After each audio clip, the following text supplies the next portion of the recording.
Welcome back, Wildcat Nation, to episode 3 of season 6. I'm Abby Harvey here with Isaac Wolf, and today we are spotlighting the number 15 nationally ranked women's soccer team. We are joined by senior forward Jackie Norris and freshman forward Katelyn VanderArk. Norris was Crossroads League Newcomer of the Year her freshman year, as well as being named to first team All-Conference and leading the NAIA in game-winning goals that season. Her sophomore season, she was named Crossroads League Honorable Mention, and last year as a junior, she was a Daktronics NAIA Scholar Athlete. VanderArk, a freshman from Bryan Center, Michigan, has 4 goals under her belt already, including the winning goal in IWU's 1-0 win over the University of Northwestern Ohio. The Wildcats are currently ranked 15th in the NAIA Coaches Top 25 poll. Before we get started, here's your Crossroads League Week in Review.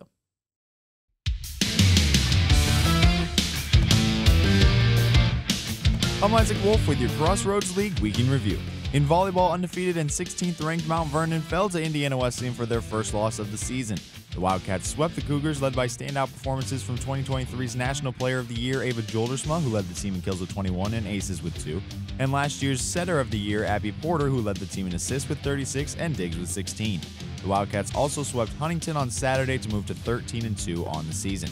Meanwhile, the Cougars swept Goshen on Saturday with Lissy Snoffer having 14 kills and 14 digs to lead the team. Their record now stands at 17-1.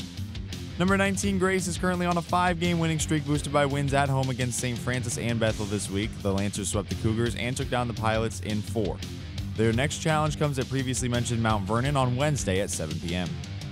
Number 22, Marion, is 14-2 after defeating Huntington in 5 sets on Wednesday and Taylor in 4 sets on Saturday. The Knights will host number 8 Indiana Wesleyan on Wednesday at 7 p.m.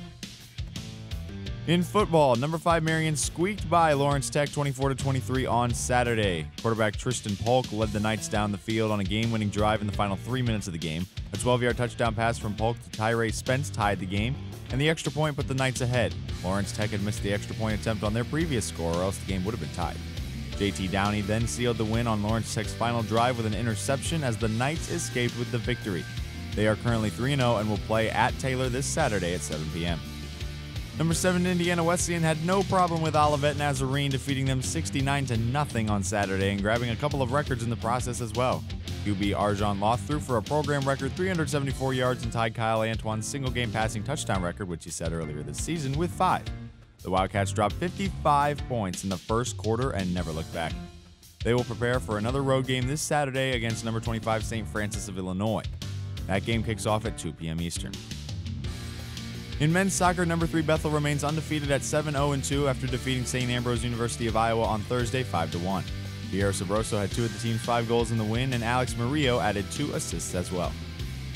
Number 7 Indiana Wesleyan also remains undefeated at a clean 8-0. They had an off week this week and will prepare for Marion on Wednesday in a game that kicks off at 7 p.m. Number 20 Grace picked up their first win of the year, a 4-0 shutout of the University of Northwestern Ohio. Juan Garcia scored 2 goals for the Lancers, while Sebastian Lozano had 2 assists. They look to build off the win against Mount Vernon on Wednesday at 7. In women's soccer, number 9 Spring Arbor shut out Madonna 6-0 on Wednesday. 5 different Cougars scored, and freshman forward Claire Van Zanten had 2 goals in the win. Their next game comes at Bethel on Wednesday at 6. Number 15 Indiana Wesleyan shut out IU Kokomo 3-0 on Wednesday to bring their record to 5-2-1 heading into conference play. The Wildcats will face number 16 Marion, who is coming off over a week's worth of rest. That's all for this week with your Crossroads League Week in Review. I'm Isaac Wolf.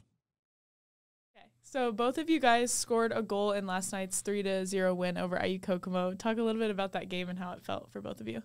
It felt great to score a goal, but we definitely should have had 5 or 6 more goals. We had a ton of opportunities, but they ended up switching their formation to a 5-4-1, which means they had probably 9 of their 11 girls in the box, which made it really difficult to score. But we definitely can work on our finishing and actually getting them in the back of the net versus our shot to goal ratio was pretty off last night. So yeah, I agree. And especially I felt like we controlled the whole game. Like we had possession of the ball most of the game, especially the first half. I felt like we had really good connected passes, especially up front, and good creative movement. And especially for me, it felt really good to score a goal because I missed a PK earlier in the game. So I was able to use that. And I really, really wanted to score, so it was really nice to get one. Last night's win put you guys at 5-2-1. So what is the mindset heading into conference play, and how does preparing for a conference opponent differ from your non-conference opponents at the beginning of the season? Yeah, so at the beginning of the season, our games, they're taken seriously, but more so for the growth before going into conference play because they're just meant to help our rank. So going into against Marion on Wednesday, I think every game is going to be like stepping on the pitch. We want this to be the best game yet, and I think that's how it's going so far. It'll be pretty good. And going off that, I think that we're hitting the peak of our season right now. I feel like we started off a little bit shaky, but now we've switched formations and we're going up strong, and I think we're ready for Marion. So, Jackie, this one's a little bit more towards you. With last season, you guys got to host the first and second round of nationals. How was that experience and atmosphere for you guys? I think we were a little bit too comfortable with the draw that we got initially, and so we hosted the first round and we had the bye. So going on in the second round, we played Hope International, and they ended up being really good and going pretty far in the national tournament. But I think if we kind of had a different mentality going into it, we would have the potential of winning the whole thing, and that really fires us up for this season to go even further. Katelyn, what excited you most about coming into such a successful program? I was really excited about the family atmosphere and the community of the team. The girls were so sweet, and I've been to a couple camps over summer and winter when I was younger, and just like the feeling of everyone being so inviting, and the coach especially being caring about me as a person, and just the whole community of IWU in general. I feel so comfortable here, and I'm just really excited because it's also a competitive atmosphere, and the high level of play is also really good. So I'm just really excited about the next 4 years. All right, so now we're going to kind of take a step back to the beginning of soccer for both of you. How did you guys get introduced to the sport and just start playing it? My two older siblings played soccer before I did, and I started playing when I was around 3 years old. And our little rec team was called the Timbits, and we would just kick and run and have a great time. But going into middle school and high school, I played a bunch of different sports, but I felt like I would be the most successful playing soccer, so I went that route and decided to try to get recruited and play in college. Kind of going off that, I also started when I was pretty young. I don't think I was 3, but maybe 5.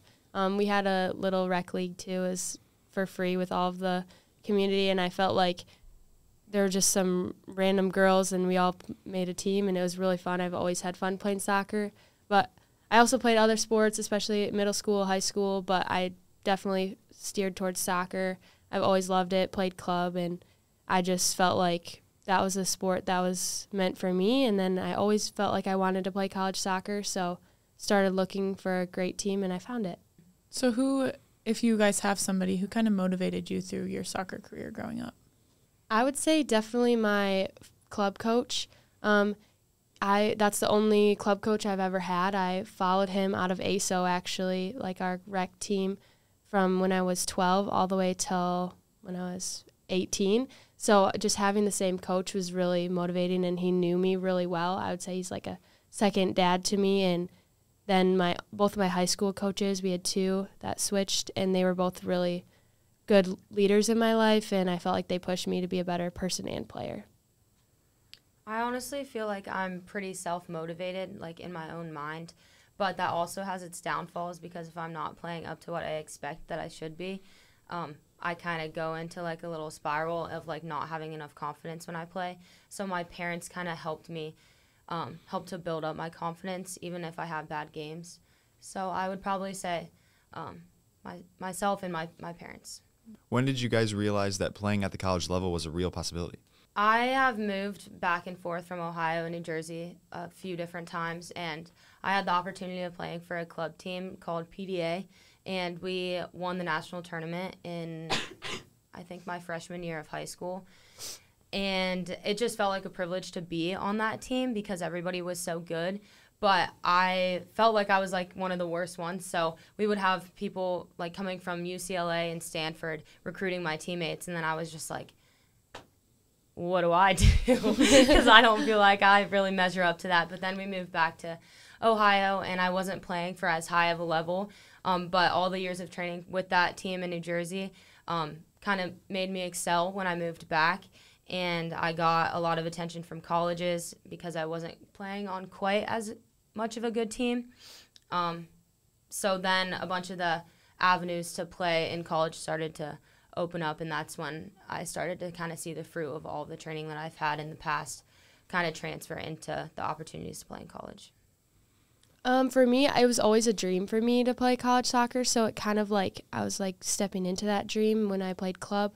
We always did a couple showcases with my club team every fall and spring, but I always felt like I played really well with those girls because I played with them for so long, so I could always play my best during those games, and I felt like when I reached out to coaches, like they would come to the games, and it was just really fun to watch that happen. I would probably say around my sophomore year of high school, I was like, yeah, I really want to do this. Like, I want to find a college to play at because I love soccer so much. And I saw other older teammates getting recruited, and that just looked like really fun to me. My older sister plays soccer in college at Northwestern in Iowa. And so I really wanted to just, like, find a spot to play just like her. So how did you guys end up at IWU more specifically? For me, I would say I went to the camp. This was the first summer camp that I went to. My high school coach actually knew about the program, and he knew Mary really well. And so he emailed her and was like, hey, I have a player from I think I was a freshman, so I was going into my sophomore year. And he was like, I have a player that she's looking to play college soccer. So Mary reached out to me and was like, hey, I'm inviting you to this camp if you want to come. So I went, and I absolutely loved it. Like, I remember going home to my mom and be like, Mom, I want to go here. And she was like, don't close your doors yet. Like, go to some other camps, look around, look at the school too. And I remember going to other camps and stuff, but always thinking back to IWU. So I went to the same camp the next summer, went to a winter camp, and then I ended up committing my junior year. And I was really, really excited. And yeah, so it was really kind of the first school that I looked at and the last school. So, my experience was in junior year of high school. My dad was actually the one handing out the pamphlets to all of the college coaches that were on the sidelines, and Coach Seifert was one of the coaches, but there were like two other coaches I had emailed to come, and one of them ended up talking to me after the game, but Coach Seifert wanted to talk, and so he was kind of like upset about that and ended up calling me later on. I don't know if it was later on that night or the next few days, and he was really nice. My dad had talked to him when he handed him the pamphlet and was like, oh, who's number 11? And my dad was like, oh, like, that's my daughter. So that was like a pretty cool experience, and that kind of opened up the door to IWU. I wasn't necessarily looking for a Christian university because I would say I was like pretty lukewarm, but Christ wasn't like the first thing that I was like looking to pursue in a college. But never came to any like ID camps. I was actually going on a visit to Huntington University, and then I got an email and another phone call from IWU, and I was like, okay, I guess I'll just like stop by. And then it was so easy to compare the two because IWU was just so much better. Yeah. And stepped in the student center, and I was like, this is amazing, especially for it to be an NAIA school. This was the only NAIA school that I like actually visited. Huntington, I looked there as well, but as soon as I went there, I was like, no. So as soon as I stepped on campus, Riley Spoltman was the one taking me on my visit. She's now like a really close friend and a big reason why I came here as well. A lot of the girls on the team also were just so easy to talk to and kind of gave me that family away from family kind of aspect. And the soccer's good too. So from that moment of just stopping by till now, what has been your biggest area of growth? I am definitely a very strong Christian now, I would say. My team has poured into me, coach has poured into me, and I've also just had a lot of life lessons here, like with family and stuff like that, that the only thing I really could have turned to was God, and that's what I've learned with my time being here and in all my relationships too. I've learned that my best relationships are the ones that are built on Christ and not just on soccer or on school and things like that. And for you, you've been here obviously a lot shorter of a time, but how have you seen yourself grow already? I definitely would agree with the Christian atmosphere. Like, I wanted to come here because of that, but I didn't expect to grow as much as I already have. And the girls just coming around, like all of us, it's so amazing, like the family and like pushing each other. Like, it's a good accountability piece, like to do your devotions every night to grow closer in your relationship with God. And I feel like coach also has a good role in that too. And another thing I think is finding my role on the team, like being coming off the bench and just being willing to put in my effort 100% when I do get to play. And like I'm not like I wasn't really used to that, like playing on my club team in high school. Like it's like you start and you play the whole game, but this is a different atmosphere, and I'm so excited about it because I know that my team is good, and I like coming around and supporting them in their successes too, but then the way that they come and support me in my success, and it's just been really, really fun. So Jackie, as a senior, what has been the leadership goals for you specifically, and then as a team? I think one of the biggest things for me is to push each other closer to Christ, and it's a lot easier to do that when we're winning, unfortunately. So I want to go into every single game and win and get as many goals as a team as we can, because I think the higher the platform we have, the more people we can show Christ to. And I think showing the freshmen that is ultimately the goal of what playing soccer here is about. And then Katelyn, as a freshman, how do you think the upperclassmen leadership has impacted the team so far? I see it 100% like what Jackie's been talking about, like just the faith aspect of like pushing each other towards like winning the testimony and not just the game, and like praying after every game with the other teams and just like coming around each other. I've seen that so much, and like just the relationships that they're striving to build instead of just like playing soccer together. Like some of the seniors, like I feel really like it's really easy to talk to them, and it's been really fun just getting to know them, and playing soccer with them, but also building a relationship. So off the field, what are some of the ways the team makes faith and spiritual growth a priority? We do a lot of things during preseason, like we do the foot washing thing outside the locker room. It's my favorite thing that we do. Each senior kind of gets their own little station, and then the rest of the team is inside in the locker room writing like little notes to each other. That's really sentimental. And then each player comes out and like picks a senior, and the seniors are washing their feet, and we're just like talking, getting to know each other. It's a really intimate time, and that's when we get to know each other the best. And then we end up praying for each other at the end of that. And then this year specifically, we took a trip to Kansas, which was like our mission trip, and we were able to serve different groups of people. We worked with inner city kids and played soccer with them, got to know them. It was a lot of fun.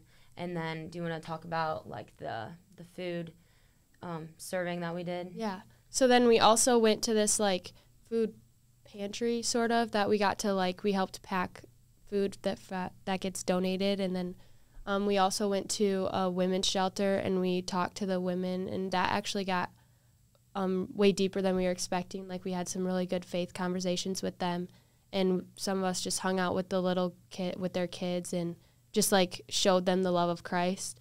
And another thing that I really, really love is all the seniors share their testimonies, and I feel like that's been the most impactful for me as a freshman. I didn't really know that was going to happen, but like being able to relate to them and their stories and realize that like a lot of us put on like a face, and then being able to like dig deeper and just hear their stories, it like opens up a space of vulnerability.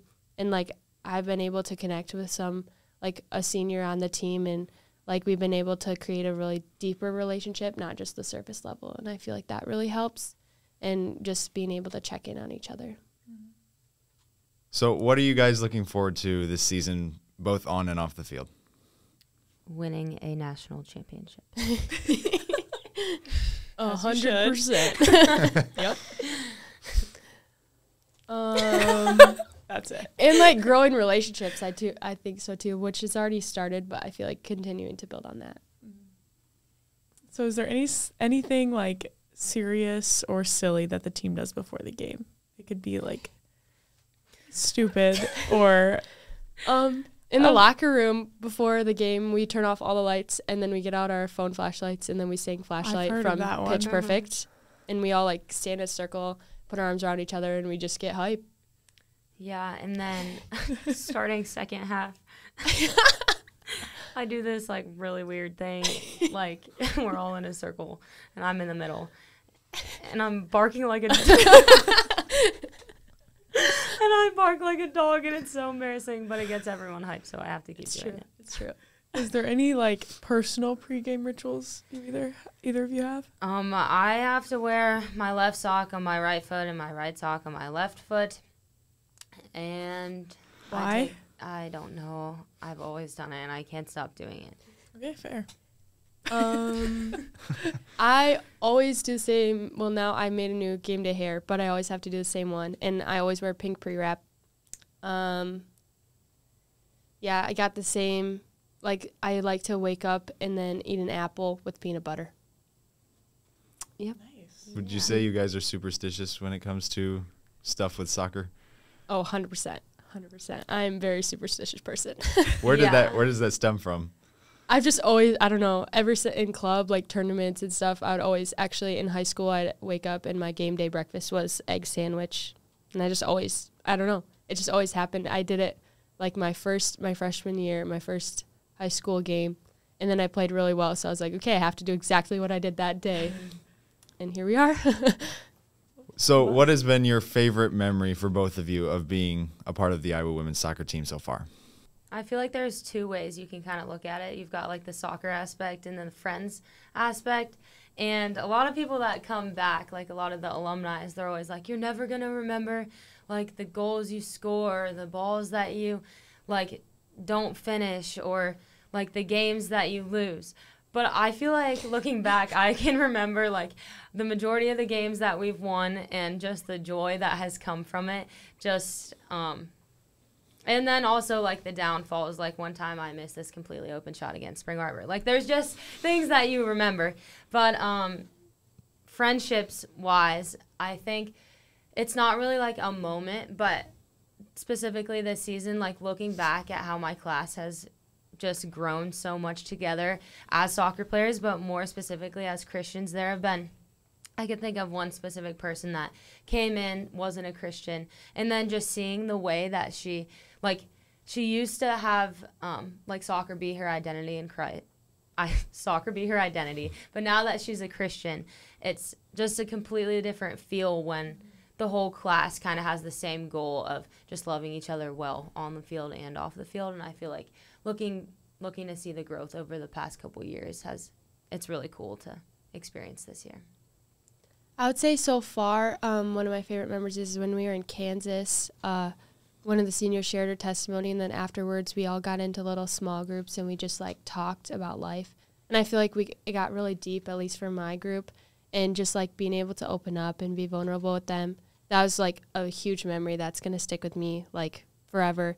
And then also probably, like Jackie was saying, like I remember scoring the first goal of the season, and that was just like the most exciting moment. And running down like the line, high-fiving everybody. It was just really, really fun.